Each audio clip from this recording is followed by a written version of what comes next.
Bab 3, Kelas 8, Peraturan di Negaraku. Apakah di rumah kalian terdapat aturan? Bagaimana kondisi sekolah tempat kalian belajar? Apakah terdapat aturan yang berlaku? Apakah aturan tersebut juga ada di tempat tinggal kalian? Tujuan pembelajaran. Pada bab ini, kalian akan bersama-sama belajar tentang hakikat, tata urutan, jenis, implementasi peraturan perundang-undangan yang berlaku di Indonesia, dan bagaimana komitmen kalian sebagai warga negara dalam melaksanakan peraturan perundang-undangan di Indonesia. Namun, sebelum kalian mencari tahu tentang peraturan perundang-undangan yang ada di Indonesia, kalian akan diajak untuk memahami aturan yang ada di sekitar kalian terlebih dahulu, mulai dari lingkup terkecil seperti keluarga, sekolah, masyarakat, hingga negara. Setelah mempelajari bab ini, kalian diharapkan mampu memiliki pemahaman mengenai peraturan yang berlaku di Indonesia, tata urutan, implementasi, dan komitmen kalian sebagai warga negara dalam melaksanakan peraturan tersebut dalam kehidupan sehari-hari. Kata kunci pada pembahasan bab kali ini yaitu 1. Peraturan 2. Tata tertib 3. Undang-undang 4. Tata urutan peraturan perundang-undangan. Perhatikan dengan cermat peta konsep pada pembahasan kali ini.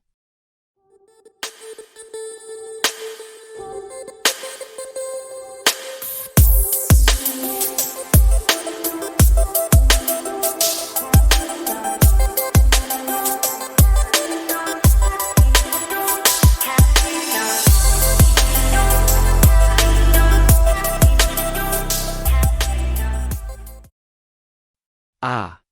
Peraturan di rumahku, sekolahku, lingkunganku, dan negaraku.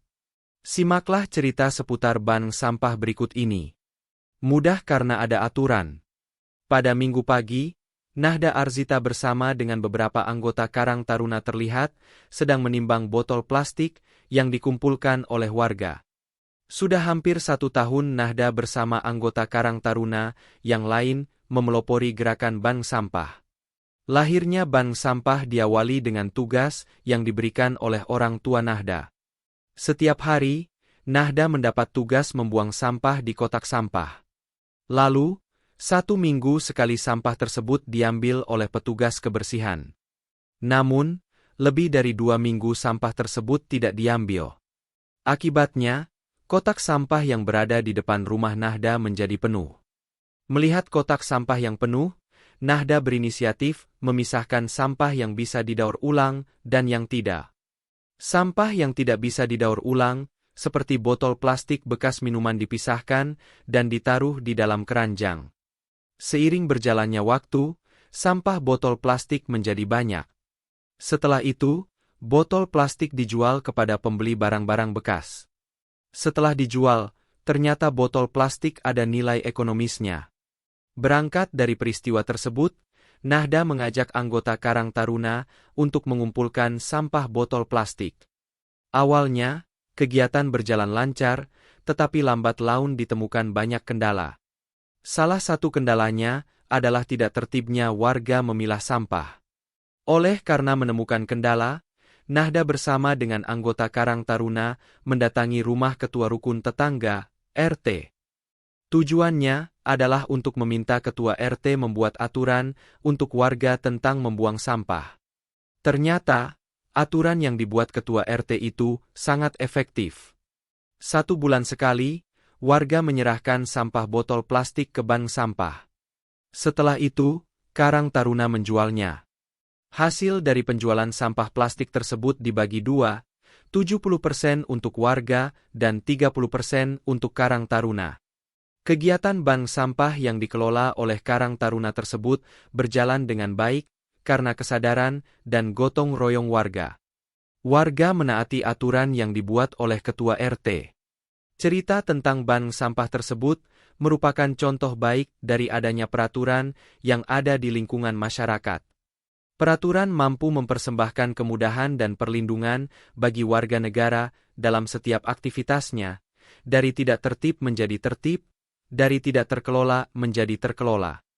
Hal tersebut mampu mewujudkan suatu tatanan kehidupan yang penuh dengan ketertiban, keamanan, kedisiplinan, keadilan, dan kenyamanan. Bagaimana dengan kalian? Apakah sudah mematuhi peraturan yang ada di lingkungan tempat tinggal kalian? Harus kalian ingat bahwa peraturan itu terdapat di mana saja. Di mana ada manusia, di situ terdapat aturan.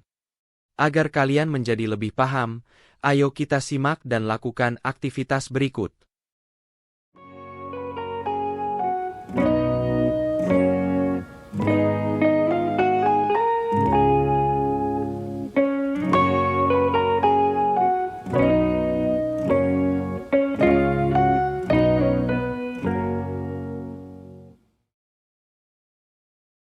Apakah kalian memiliki tempat tinggal? Ya, semua orang memiliki tempat tinggal, meskipun tidak semua orang memiliki rumah pribadi. Walaupun demikian, rumah pribadi ataupun bukan, di dalam rumahnya pasti ada aturan. Coba kalian tanya teman sebangku, apakah di rumahnya terdapat aturan? Secara umum jawabannya pasti ada. Sekarang, kalian coba samakan hasil diskusi dengan teman kalian. Di rumah kalian pasti terdapat peraturan yang berlaku secara turun-temurun dari kakek nenek, kemudian dari kedua orang tua. Bahkan, ada aturan yang dibuat oleh saudara-saudara kalian, baik itu kakak maupun adik kalian. Mengapa peraturan tersebut selalu ada? Jawabannya, karena aturan tersebut akan mampu mewujudkan suatu tatanan keluarga yang harmonis, aman, damai, dan sejahtera. Contoh aturan dalam rumah yang berasal turun-temurun dari kakek nenek, antara lain menjaga sopan santun, menjaga etika, dan menjaga adab kepada sesama anggota keluarga atau orang lain. Selain itu, kakek nenek juga mengajarkan nilai-nilai moral seperti kejujuran, kesederhanaan, kerja keras, dan tanggung jawab.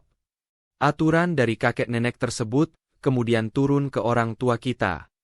Dari orang tua kita, aturan tersebut diterapkan di rumah. Aturan dibuat oleh orang tua di rumah, mulai dari aturan bangun tidur sampai tidur kembali. Contohnya seperti bangun pagi hari, lalu merapikan tempat tidur, mandi dan berpakaian, sarapan pagi, pergi sekolah, bermain di sore hari, belajar di malam hari, lalu tidur kembali. Ada juga aturan dari kakak atau adik kalian. Kakak dan adik kalian memiliki aturan yang sama, seperti menjaga kebersihan rumah, menghormati orang tua dan anggota keluarga yang lain, membantu orang tua dalam mengerjakan pekerjaan rumah seperti menyapu, mencuci piring, merapikan mainan setelah selesai digunakan, dan sebagainya. Dari penjelasan tersebut, coba kalian ingat-ingat kembali bahwa aturan yang dibuat secara turun-temurun dari kakek nenek, orang tua, kakak, dan adik itu, ada yang dituliskan, dan ada juga yang tidak. Aturan yang ditulis biasanya ditempelkan di suatu tempat yang dapat dilihat oleh setiap anggota keluarga. Aturan yang tidak tertulis biasanya aturan yang dibuat berdasarkan kesepakatan dari anggota keluarga dan dilaksanakan oleh setiap anggota keluarga. Sekarang coba kalian cermati gambar berikut. Setelah kalian mencermati gambar tadi, coba kalian identifikasi peraturan yang ada di rumah kalian masing-masing. Walaupun memiliki perbedaan peraturan yang berlaku di setiap rumah, hal tersebut tidak menjadi masalah. Hal itu justru mampu memberikan informasi kepada kalian betapa kompleksnya peraturan yang ada di rumah teman-teman kalian. Sekarang, dengan bantuan tabel di bawah ini, coba kalian buat daftar aturan yang ada di rumah kalian masing-masing.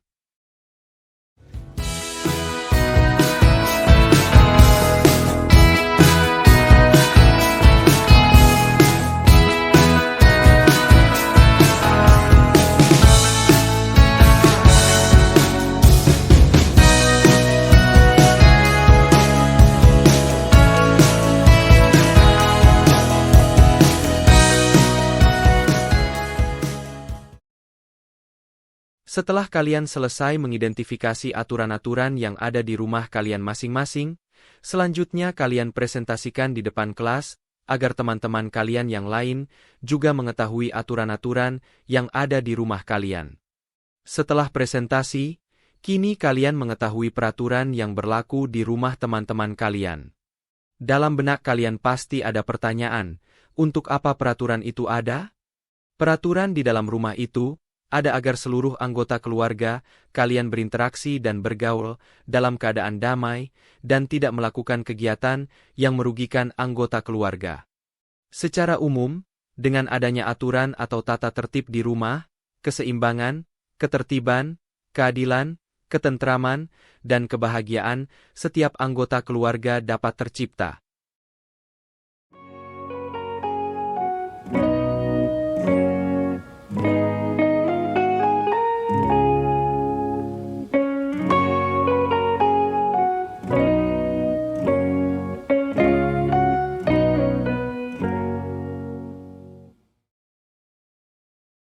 Sebelumnya, kalian telah melakukan identifikasi aturan yang ada di rumah kalian masing-masing. Dari beberapa presentasi, kalian dapat mengetahui aturan-aturan yang ada di rumah teman kalian. Pasti menyenangkan, bukan? Dari presentasi tersebut, kalian dapat menambah pengetahuan tentang aturan-aturan di rumah teman kalian. Bisa saja aturan yang baik tersebut kalian terapkan di rumah. Ternyata, aturan tidak hanya ada di rumah, tetapi di sekolah juga ada aturannya. Antara sekolah satu dengan sekolah yang lain memiliki aturan yang berbeda, baik di perkotaan maupun di perdesaan, di sekolah negeri maupun swasta.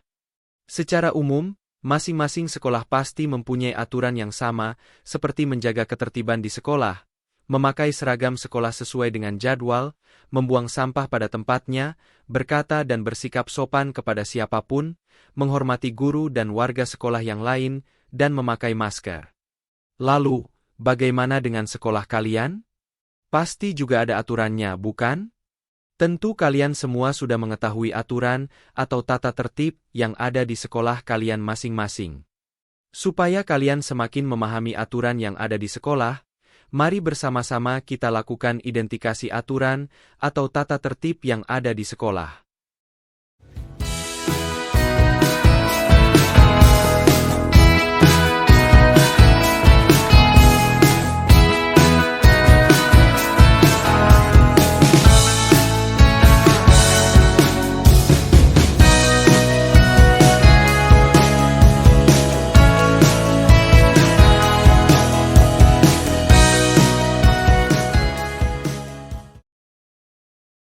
Sekolah merupakan salah satu lembaga yang mampu menampung banyak peserta didik yang berasal dari latar belakang yang berbeda-beda, baik dari sukunya, bahasanya, agamanya, adatnya, maupun budayanya.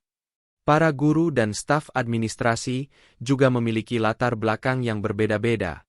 Latar belakang yang berbeda-beda tersebut harus ada sesuatu yang mengikat atau sesuatu yang mengaturnya. Itulah yang disebut dengan aturan atau tata tertib. Di sekolah terdapat aturan yang dibuat oleh kepala sekolah, guru, staf, dan peserta didik. Aturan-aturan tersebut berlaku untuk warga sekolah, seperti kepala sekolah, guru, peserta didik, dan staf pendukung. Kepala sekolah membuat aturan untuk dipatuhi semua warga sekolah, seperti aturan kedatangan dan jadwal pulang bagi guru dan pegawai, aturan jam masuk sekolah bagi seluruh peserta didik, dan aturan bagi guru dan pegawai ketika berhalangan hadir. Begitu juga dengan guru. Guru mempunyai aturan yang harus dipatuhi oleh peserta didik. Contohnya yaitu tidak boleh mengganggu ketertiban belajar, hadir di kelas tepat waktu, harus hadir lebih awal jika mendapat tugas piket, dilarang menggunakan ponsel di dalam kelas, dilarang membawa senjata tajam, peserta didik pria dilarang memiliki rambut panjang, dan memakai masker. Demikianlah beberapa aturan yang ada di sekolah. Apakah ada kemiripan dengan sekolah kalian? Persamaan dan perbedaan aturan yang berlaku di sekolah itu adalah hal yang biasa, karena aturan tersebut menyesuaikan dengan lingkungan dan kebutuhan dari sekolah masing-masing. Ilustrasi tadi hanyalah contoh aturan yang ada di sekolah atau yang sering kalian ketahui sebagai tata tertib. Tata tertib di sekolah harus ditaati dan dipatuhi oleh semua warga sekolah. Tujuannya adalah untuk menciptakan peserta didik yang berkarakter positif, bermutu, disiplin, penuh tanggung jawab, dan sebagainya. Selain itu, aturan berguna untuk menciptakan tenaga pendidik yang dapat dijadikan teladan.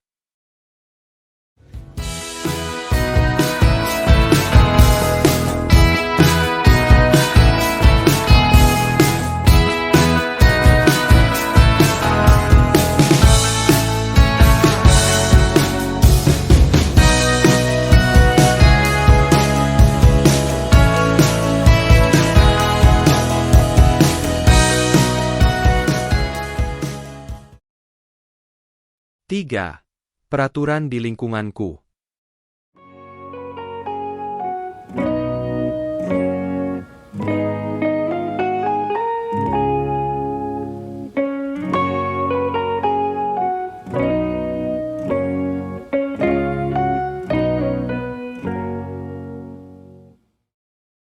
Apa nama daerah tempat tinggalmu?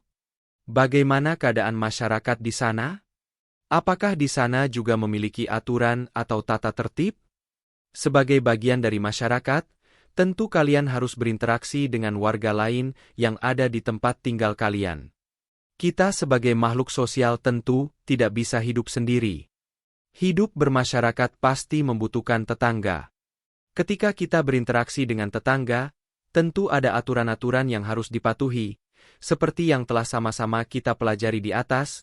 Ada aturan di rumah, dan aturan di sekolah. Tentu kita semua harus menaati aturan-aturan yang ada tersebut. Begitu juga di masyarakat, terdapat aturan yang tujuannya juga sama, yaitu untuk kedisiplinan dan ketertiban bersama warga masyarakat. Di masyarakat, terdapat lembaga yang membuat aturan seperti di tingkat RT, RW, desa atau kelurahan, hingga kecamatan. Di tingkat RT RW, aturan dibuat oleh ketua RT RW. Di desa atau kelurahan, aturan dibuat oleh kepala desa atau lurah. Di tingkat kecamatan, aturan dibuat oleh camat. Berikut ini adalah contoh aturan yang ada di tingkat kecamatan di Kabupaten Kaur, Provinsi Bengkulu. Kantor pelayanan di kecamatan ini tetap buka pada hari Sabtu untuk memberikan pelayanan kependudukan kepada warganya. Warga yang ingin mengurus administrasi kependudukan seperti membuat KTP, mengurus kartu keluarga, surat keterangan, dan surat pengantar dapat datang pada hari Sabtu. Aturan tersebut merupakan contoh aturan yang dibuat oleh camat yang berguna untuk mempermudah pelayanan kependudukan bagi masyarakatnya. Bagaimana dengan wilayah kecamatan di tempat kamu tinggal? Apakah ada aturan yang memberikan kemudahan bagi masyarakatnya? Tidak hanya di kecamatan, di tingkat kelurahan atau desa pun ada aturannya. Salah satu contohnya adalah gotong royong.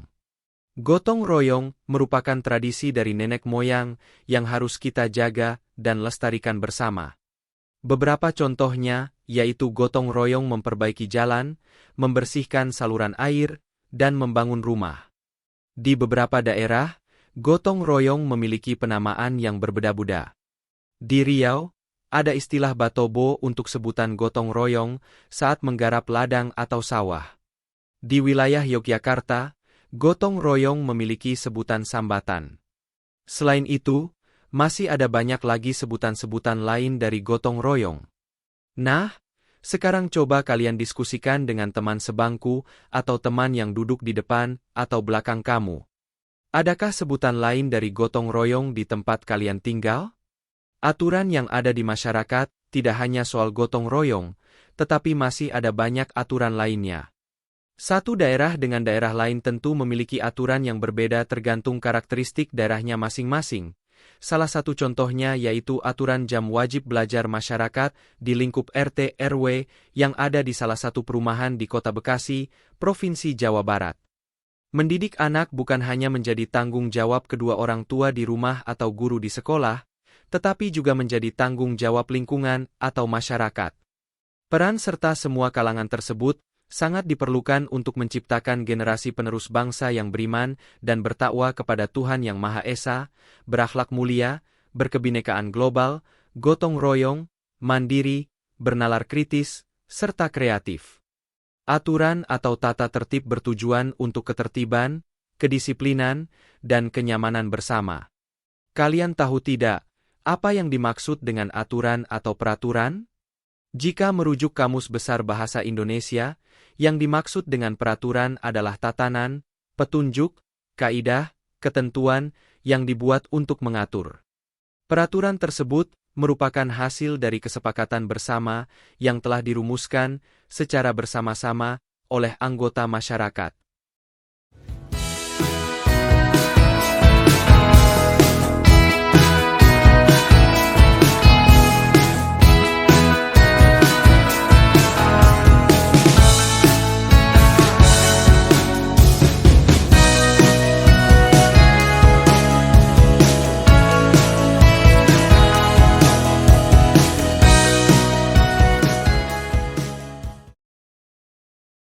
Empat. Peraturan di negaraku.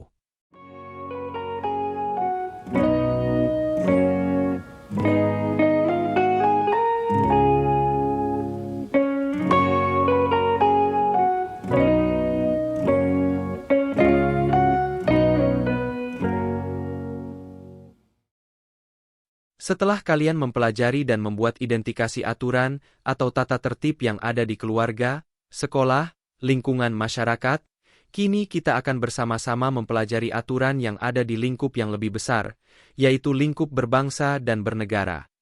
Dengan adanya aturan dalam kehidupan berbangsa dan bernegara, tentu akan mempermudah setiap warga negara dalam bertindak. Oleh sebab itu, setiap aktivitas warga negara telah diatur dengan batasan-batasan yang jelas, mana yang boleh dilakukan dan mana yang tidak. Indonesia memiliki wilayah yang luas dan keberagaman yang luar biasa. Suku, ras, adat, bahasa, agama, serta budayanya beragam. Dari keberagaman itu, harus ada suatu aturan yang disepakati bersama dan bersifat mengikat agar semuanya dapat berjalan dengan baik dan penuh keharmonisan. Aturan tersebut dimulai dari lingkup yang paling kecil seperti RT, RW, desa, kelurahan, kecamatan, kota atau kabupaten, provinsi, hingga negara. Pada bagian di bawah ini, kalian akan mempelajari pengertian tata urutan peraturan perundang-undangan, jenis dan tata urutan peraturan perundang-undangan, implementasi peraturan perundang-undangan di Indonesia, dan komitmen penerapan tata urutan peraturan perundang-undangan di Indonesia. Apakah kalian semua sudah siap untuk mempelajarinya? Mari kita pelajari satu persatu secara bersama-sama ya. B. Pengertian tata urutan perundang-undangan.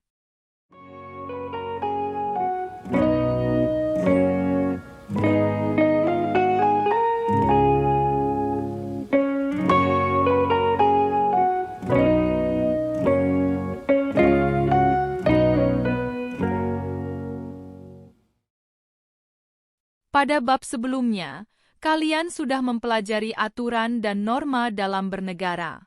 Kalian juga sudah bersama-sama mempelajari aturan atau tata tertib yang ada di keluarga, sekolah, dan masyarakat.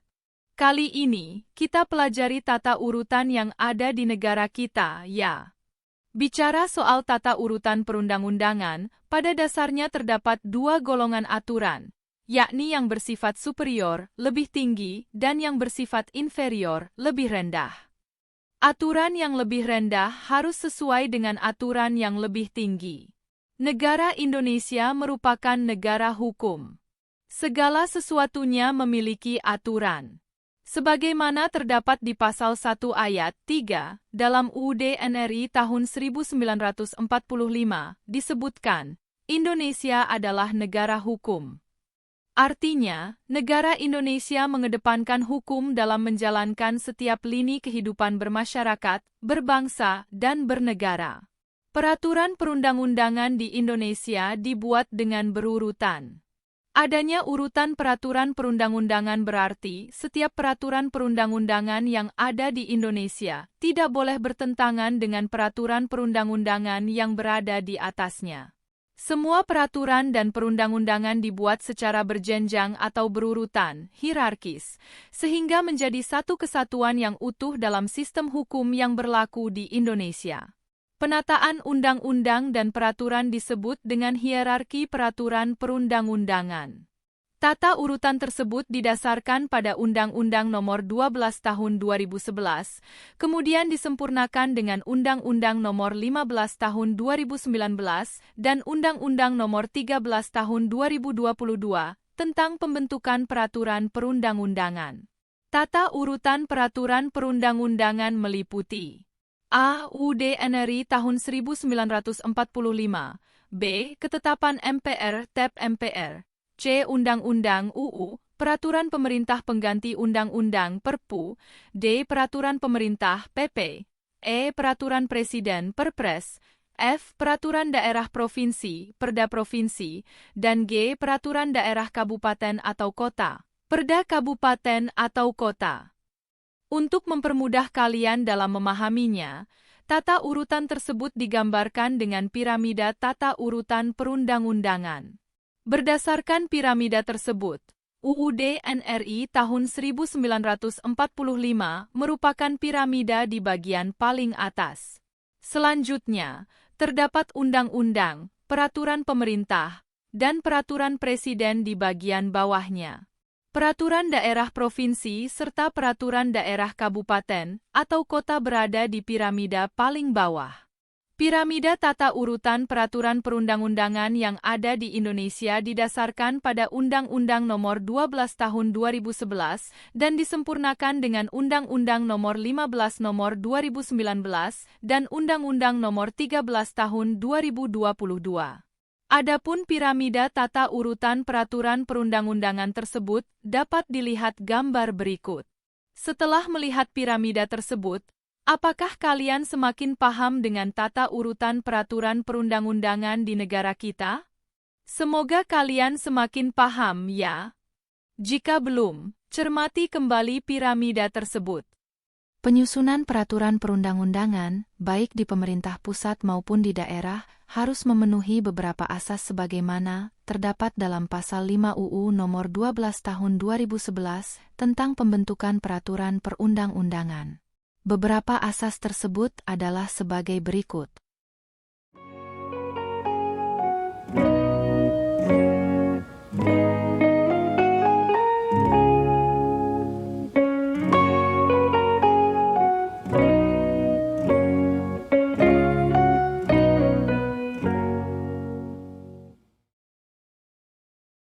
Satu, kejelasan tujuan.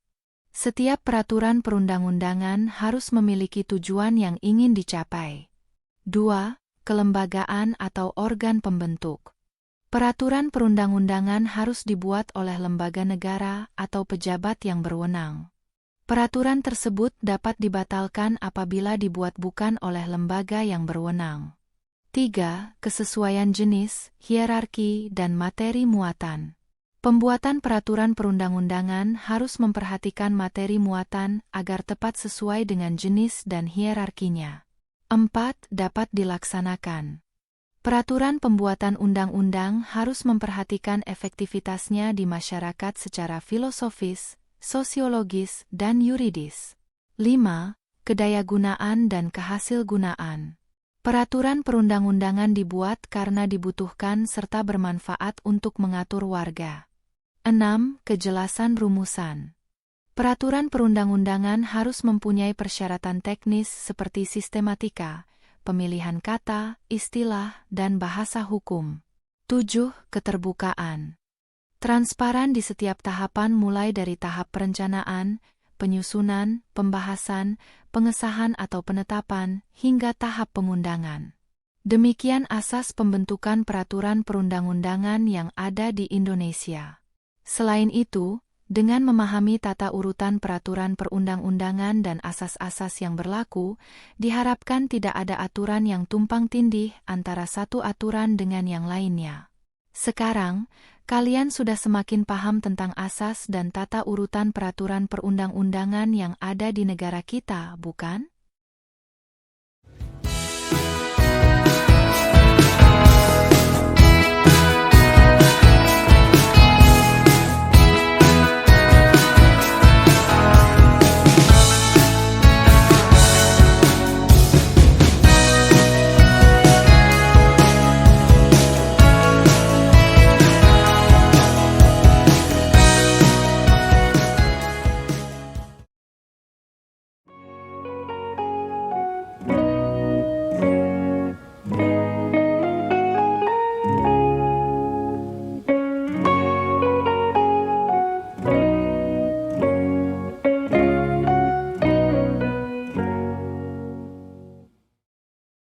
Seperti yang telah sama-sama kita pelajari, tata urutan peraturan perundang-undangan yang ada di Indonesia didasari oleh Undang-Undang Nomor 12 Tahun 2011, kemudian disempurnakan dengan Undang-Undang Nomor 15 Tahun 2019, dan Undang-Undang Nomor 13 Tahun 2022.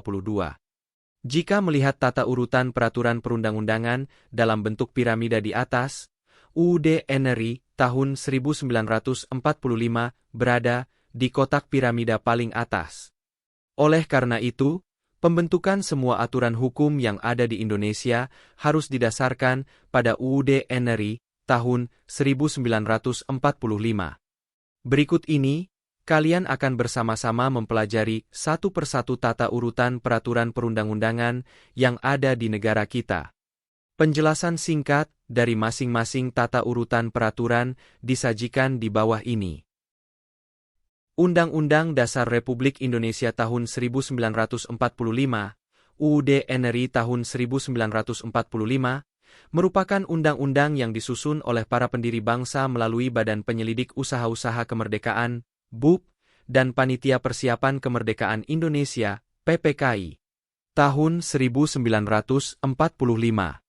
Setelah reformasi, isi dari UUD NRI tahun 1945 mengalami perubahan beberapa kali melalui amandemen di MPR pada tahun 1999, 2000, 2001, dan 2002.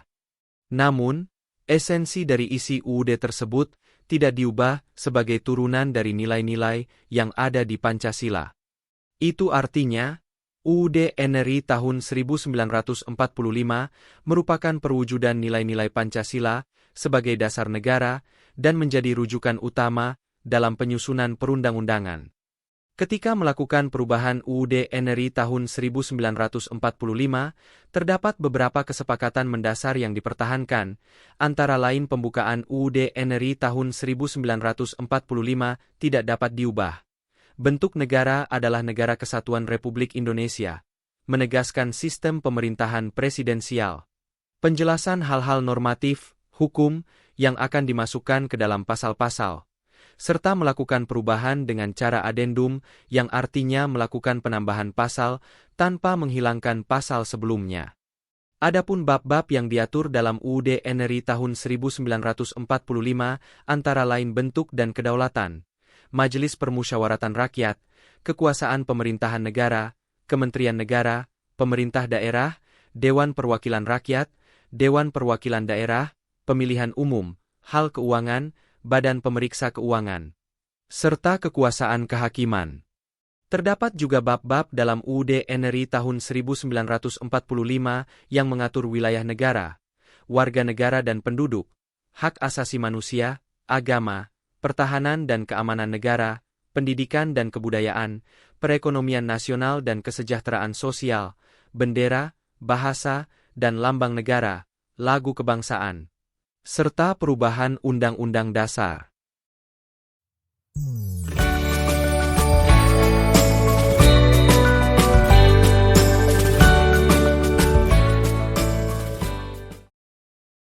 Selain UUD NRI tahun 1945, ketetapan MPR juga memiliki kedudukan mendasar dalam sistem hukum di Indonesia. MPR merupakan perwakilan rakyat. Aturan yang dikeluarkan oleh MPR yang disebut dengan ketetapan MPR, TEP MPR, merupakan aturan hukum kedua setelah UUD NRI tahun 1945. Ketetapan MPR yang masih berlaku adalah ketetapan MPR yang dibuat oleh MPR maupun oleh Majelis Permusyawaratan Rakyat Sementara, MPRS. Hal itu ditegaskan dalam UU Nomor 15, 2019 tentang perubahan atas Undang-Undang Nomor 12 Tahun 2011 tentang pembentukan peraturan perundang-undangan. Di antara tab MPR yang sampai saat ini berlaku antara lain ketetapan MPR Nomor 11, MPR 1998 tentang penyelenggara negara yang bersih dan bebas korupsi, kolusi, dan nepotisme.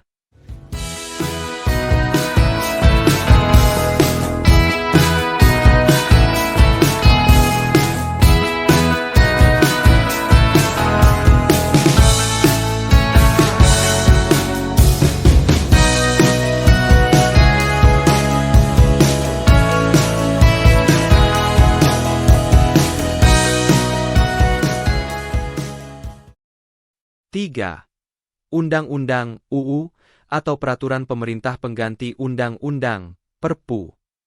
Jika ingin masuk ke dalam rumah, apa yang kita butuhkan? Jawabannya adalah kunci. Ya, dengan kunci yang ada, kita bisa masuk ke dalam rumah tersebut. Nah, UUD NRI tahun 1945 dan ketetapan MPR bisa dikatakan sebagai kunci, tetapi itu hanyalah kunci untuk bisa masuk ke ruang utama saja. Namun, jika rumahnya memiliki banyak kamar, tentu kita tidak bisa masuk menggunakan kunci utama tersebut. Oleh karenanya, dibutuhkan kunci-kunci yang lain. Sebagai kunci ruang utama, UUD NRI tahun 1945 dan ketetapan MPR perlu didukung dengan berbagai undang-undang yang menjadi ketentuan hukum di berbagai bidang. UUD NRI tahun 1945 menjadi dasarnya, sedangkan undang-undang menjadi penjabaran atau pengaturan lebih rinci dari isi UUD NRI tahun 1945 tersebut. Undang-undang dibuat supaya bisa mengatur semua bidang dengan lebih rinci. Akan tetapi, karena banyaknya tantangan dalam menjalankan undang-undang, seringkali tidak berjalan sebagaimana mestinya. Jika hal tersebut terjadi, atau karena adanya kepentingan umum yang lebih mendesak, pemerintah bisa mengeluarkan peraturan pemerintah pengganti undang-undang, Perpu. Undang-undang, UU. Perlu kalian semua ketahui, ternyata sebagai anak, kalian mendapatkan perlindungan dari Undang-Undang Nomor 35 Tahun 2014 tentang Perlindungan Anak. Pasal 9 Ayat 1A dan Pasal 54 Ayat 1, mengatur perlindungan anak dari tindak kekerasan atau kejahatan lainnya yang terjadi di lingkungan satuan pendidikan. Penyusunan Undang-Undang Nomor 35 Tahun 2014 tersebut didasari oleh UUD NRI tahun 1945 di bab 10A mengenai hak asasi manusia. Di pasal 28 D UUD NRI tahun 1945 disebutkan, setiap anak berhak atas kelangsungan hidup, tumbuh, dan berkembang, serta berhak atas perlindungan dari kekerasan dan diskriminasi. Sebagaimana telah kita bahas di atas, UUD NRI tahun 1945 dan ketetapan MPR merupakan dasar dari setiap penyusunan undang-undang. Oleh karena itu, penyusunan Undang-Undang Perlindungan Anak di atas didasari juga oleh UUD NRI tahun 1945. Sebelum menjadi undang-undang, ternyata terdapat tahapan atau proses dalam penyusunannya. UU diawali dengan pembuatan rancangan undang-undang (RUU) oleh Dewan Perwakilan Rakyat (DPR) yang selanjutnya diajukan kepada Presiden. Tahap berikutnya, Presiden menugasi menteri bidang terkait untuk melakukan pembahasan bersama dengan DPR. Setelah terjadi kata sepakat antara DPR dan pemerintah yang diwakili oleh menterinya, RUU tersebut disahkan oleh Presiden menjadi Undang-Undang UU. Untuk mendapatkan gambaran yang lebih utuh, kalian bisa mencermati proses pembentukan RUU menjadi UU seperti di infografis berikut.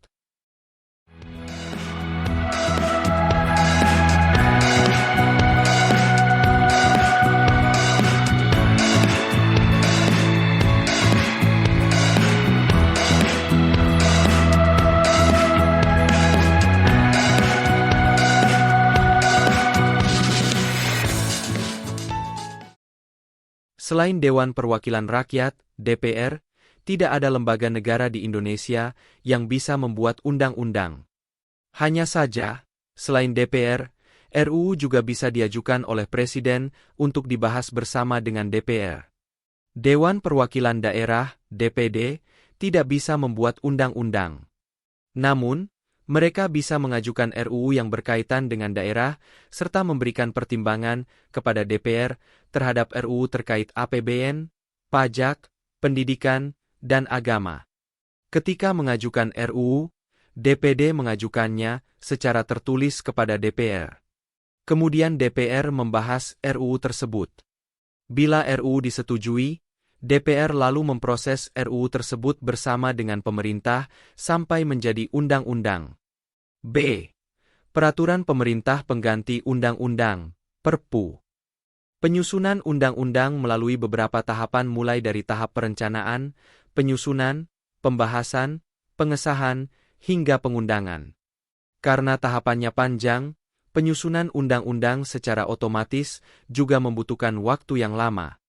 Padahal, ada situasi mendesak yang harus diselesaikan, tetapi belum ada aturan hukumnya. Salah satu contohnya, terdapat dalam penanganan meningkatnya tindak kejahatan seksual terhadap anak-anak. Kekerasan seksual terhadap anak yang mengancam dan membahayakan jiwa anak, merusak kehidupan pribadi dan tumbuh kembang anak, serta mengganggu rasa kenyamanan, ketentraman, keamanan, dan ketertiban masyarakat banyak terjadi. Oleh karena itu, pemerintah pada tahun 2016 telah menandatangani Peraturan Pemerintah Pengganti Undang-Undang, Perpu, Nomor 1 Tahun 2016, tentang perubahan kedua atas UU Nomor 23 Tahun 2002 tentang Perlindungan Anak. Perpu adalah peraturan perundang-undangan yang dikeluarkan oleh Presiden dalam keadaan yang memaksa. Kondisi memaksa merupakan keadaan yang dipandang darurat dan perlu payung hukum untuk melaksanakan suatu kebijakan pemerintah. Kedudukan Perpu setara dengan undang-undang dan memiliki muatan materi yang sama dengan UU. Dalam UUD NRI tahun 1945, ketentuan menyangkut Perpu dimuat pada pasal 11. 3 ayat di pasal tersebut menyebutkan bahwa a. Dalam hal ihwal kegentingan yang memaksa, Presiden berhak menetapkan peraturan pemerintah sebagai pengganti undang-undang. B. Peraturan pemerintah itu harus mendapat persetujuan Dewan Perwakilan Rakyat, DPR, dalam persidangan yang berikut, dan C. Jika tidak mendapat persetujuan, maka peraturan pemerintah itu harus dicabut. Atas dasar itu, pemerintah mengeluarkan Perpu, salah satunya yaitu Perpu Nomor 1 Tahun 2016 tentang Perlindungan Anak. Tidak hanya itu, pemerintah juga telah mengeluarkan beberapa Perpu lain.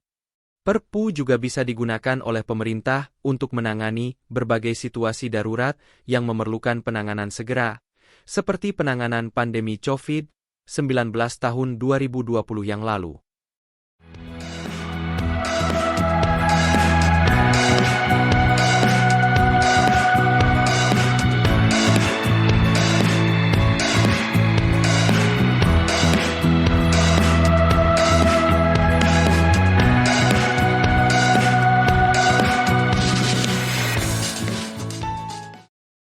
Empat.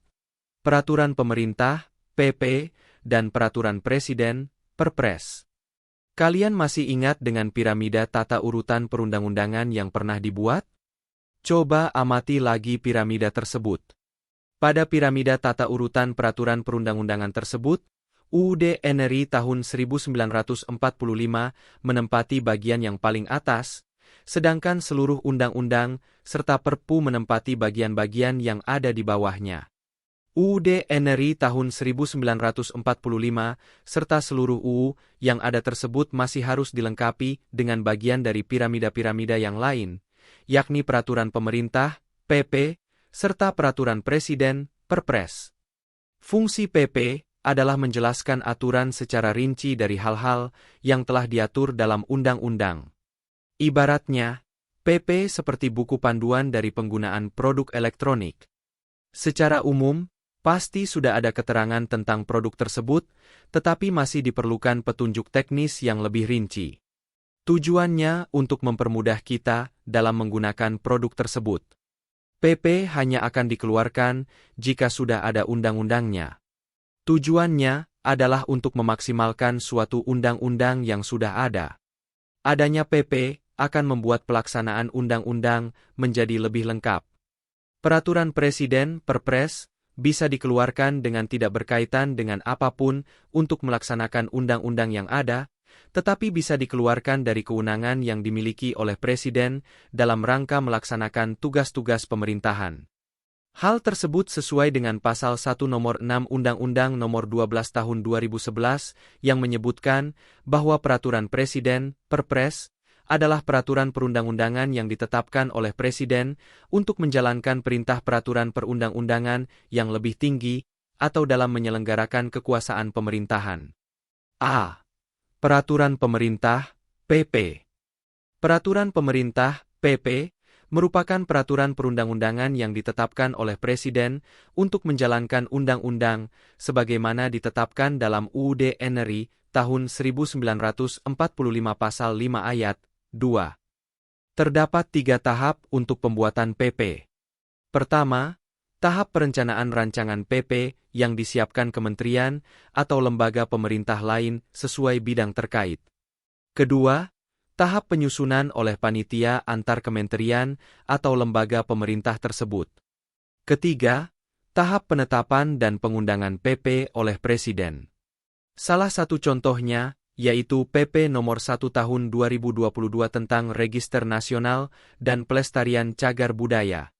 Peraturan ini diterbitkan sebagai pelaksanaan dari Undang-Undang Nomor 11 Tahun 2010 tentang Cagar Budaya.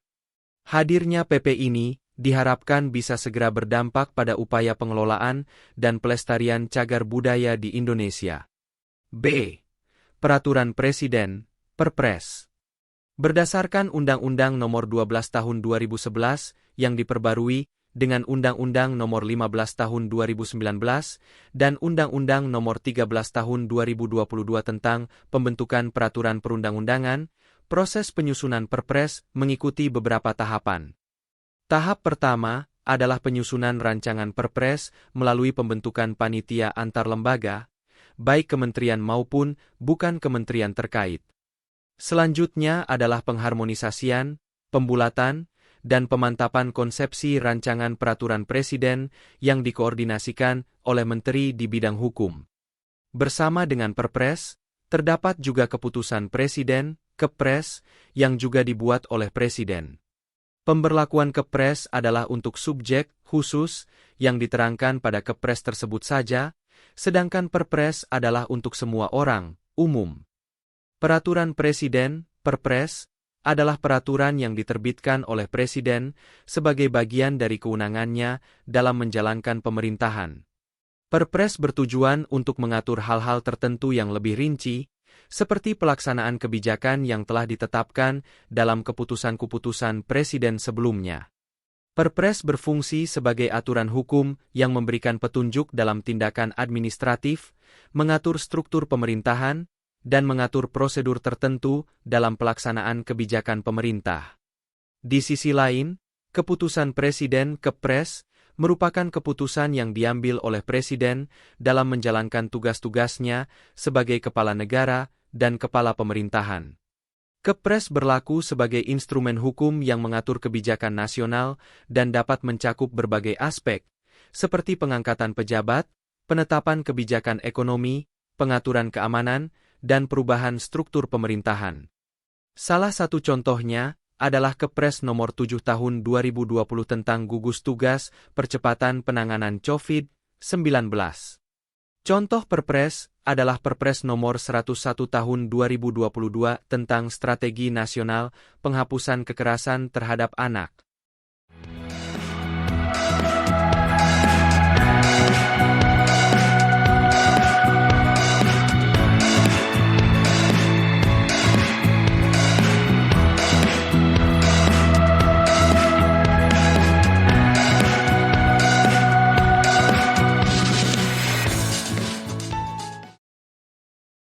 Lima. Peraturan daerah provinsi dan peraturan daerah kabupaten atau kota. Indonesia kini memiliki 38 provinsi setelah sebelumnya pemerintah menyetujui penambahan 4 provinsi baru, yaitu Provinsi Papua Selatan, Papua Tengah, Papua Pegunungan, dan Papua Barat Daya. Dengan banyaknya provinsi yang ada, tentu juga menyimpan banyak potensi, budaya, dan sumber daya alam. Dalam rangka mengoptimalkan potensi dan kekayaan budaya tersebut, pemerintah daerah berhak mengatur daerahnya masing-masing meskipun Indonesia bukan negara serikat, melainkan negara kesatuan, yakni Negara Kesatuan Republik Indonesia. Jika di negara serikat, daerah berhak membuat peraturan sendiri di luar hal-hal yang diatur secara nasional. Akan tetapi, pada negara kesatuan seperti Indonesia, peraturan-peraturan daerah tetap harus merujuk pada undang-undang yang berlaku secara nasional. A. Peraturan Daerah Provinsi, Perda Provinsi. Apakah kalian sudah pernah bepergian ke Yogyakarta? Mungkin sebagian dari kalian sudah pernah. Daerah Istimewa Yogyakarta merupakan salah satu provinsi termaju kedua di Indonesia setelah DKI Jakarta berdasarkan Indeks Pembangunan Manusia, IPM, yang dirilis BPS tahun 2021. Mengapa Yogyakarta begitu terkenal dengan pariwisatanya? Salah satunya karena pemerintah provinsi mengeluarkan Perda Daerah Istimewa Yogyakarta, DIY, Nomor 1 Tahun 2019, tentang Rencana Induk Pembangunan Kepariwisataan Daerah Provinsi DIY. Tentu bukan karena peraturan itu saja, tetapi karena didukung oleh masyarakat Yogyakarta dan oleh pihak-pihak terkait. Contoh lain adalah Perda Provinsi Maluku Nomor 11 Tahun 2013 tentang pengelolaan perikanan. Maluku merupakan provinsi yang kaya dengan potensi perikanannya. Penangkapan ikan serta pengelolaan sumber daya laut lainnya menjadi pemasukan bagi perekonomian masyarakat Maluku. Perda yang dikeluarkan oleh Pemda DIY Yogyakarta dan Pemda Maluku merupakan peraturan perundangan-undangan yang dibuat oleh Dewan Perwakilan Rakyat daerah provinsi dengan persetujuan gubernur. Penyusunan perda harus berpegang pada aturan, serta tidak diperbolehkan bertentangan dengan peraturan-peraturan yang berada di atasnya. Berdasarkan Undang-Undang Nomor 15 Tahun 2019, proses menyusun perda dimulai dengan membuat rancangan yang diajukan oleh DPRD Provinsi atau Gubernur. Jika DPRD Provinsi yang membuatnya, DPRD Provinsi mengajukan rancangan perda kepada Gubernur secara tertulis atau sebaliknya. Selanjutnya, kedua belah pihak membahas rancangan tersebut secara bersama. Ketika telah disetujui, Gubernur mengesahkan rancangan tersebut menjadi perda provinsi. Nah, agar kalian mendapatkan gambaran mengenai terbitnya perda, coba cermati alur penerbitan perda di bawah ini.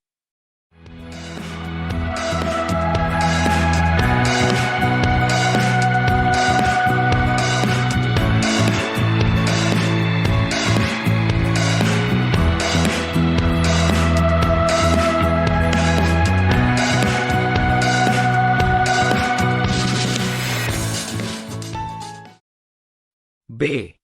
Peraturan Daerah Kabupaten Kota, Perda Kabupaten atau Kota. Terdapat 440 kabupaten dan 100 kota yang tersebar di 38 provinsi yang ada di Indonesia. Provinsi Jawa Timur merupakan provinsi yang memiliki jumlah kabupaten kota paling banyak, yakni 29 kabupaten dan 9 kota.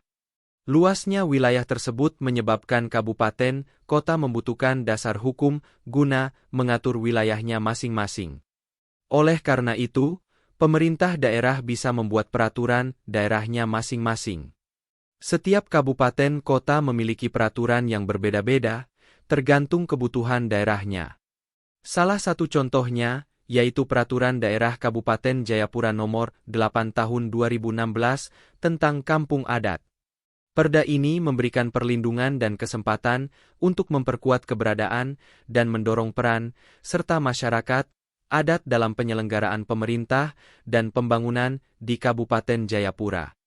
Inti dari perda ini adalah untuk penguatan lembaga adat serta peningkatan partisipasi masyarakat adat.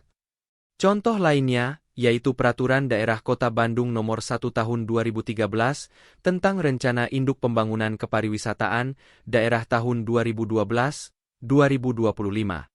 Pariwisata merupakan sektor penting dalam pembangunan daerah selain sebagai penggerak kegiatan ekonomi perkotaan. Oleh karena itu, Pemkot Bandung merasa perlu membuat perda yang mengatur sektor pariwisata. Nah, apakah kalian pernah berwisata ke Bandung? Bagi yang sudah, bagaimana kota Bandung menurut kalian? Semua perda kabupaten kota harus dibuat dengan merujuk dan tidak boleh bertentangan dengan peraturan di atasnya. Sebagaimana perda provinsi, perda kabupaten kota juga dapat diusulkan oleh DPRD maupun bupati, wali kota, dalam bentuk rancangan tertulis. Lalu, rancangan perda tersebut dibahas oleh DPRD dengan pemerintah daerah. Jika sudah sepakat, bupati wali kota akan mengesahkan rancangan itu menjadi perda.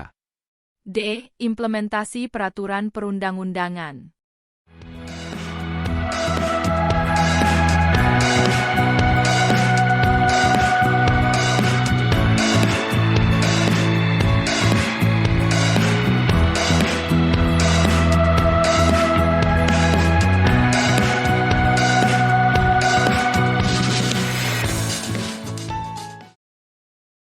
Kalian sudah belajar mengenai tata urutan peraturan perundang-undangan yang ada di negeri kita. Harapannya, ketika membaca bagian ini, kalian sudah paham mengenai tata urutan peraturan perundangan. Jika belum paham, coba kalian baca kembali tulisan di atas dan cermati piramida tata urutan peraturan perundang-undangan yang telah kalian buat. Kalian perlu tahu bahwa hierarki peraturan perundang-undangan di tanah air memiliki prinsip, yaitu undang-undang yang ada di tingkat bawah tidak diperbolehkan bertentangan dengan aturan yang ada di atasnya. Sebagai contoh, tidak boleh ada peraturan di tingkat kabupaten yang bertentangan dengan peraturan di tingkat provinsi. Bagaimana implementasi dari peraturan perundang-undangan tersebut? Implementasi dilakukan melalui beberapa tahapan dan dilakukan oleh lembaga yang bertanggung jawab. Nah, di bawah ini merupakan tahapan serta lembaga-lembaga yang turut serta dalam implementasi peraturan perundang-undangan di tanah air.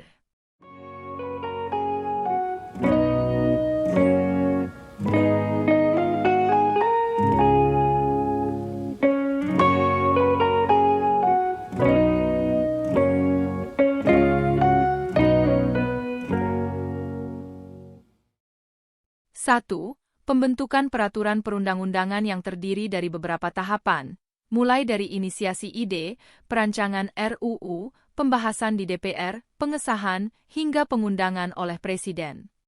Setelah peraturan perundang-undangan disahkan dan diundangkan, tahap berikutnya adalah pelaksanaan dari peraturan tersebut.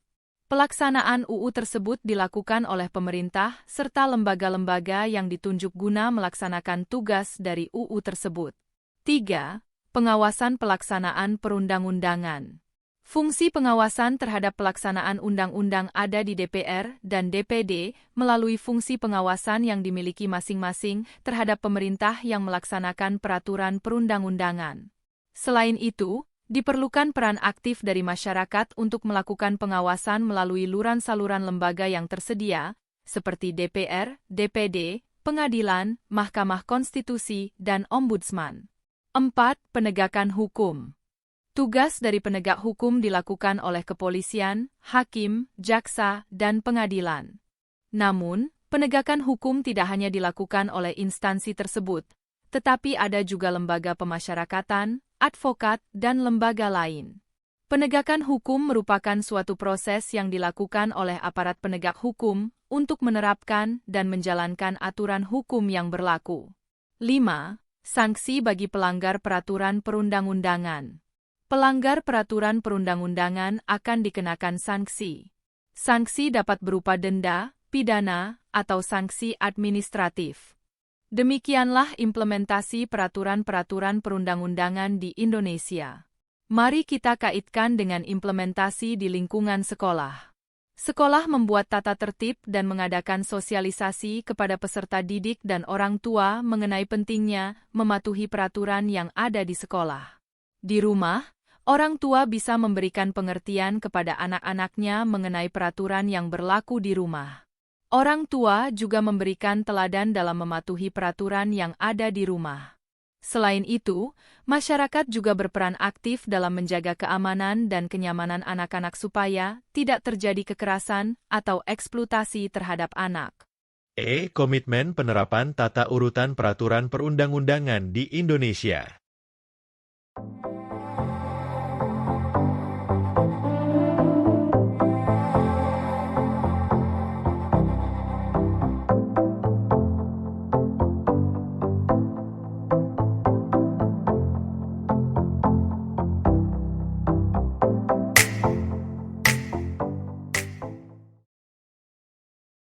Undang-Undang Nomor 12 Tahun 2011 diperbarui dengan Undang-Undang Nomor 15 Tahun 2019 dan Undang-Undang Nomor 13 Tahun 2022 tentang pembentukan peraturan perundang-undangan yang mengatur tentang tata cara penyusunan, pengesahan, pengundangan, dan konsolidasi peraturan perundang-undangan di Indonesia.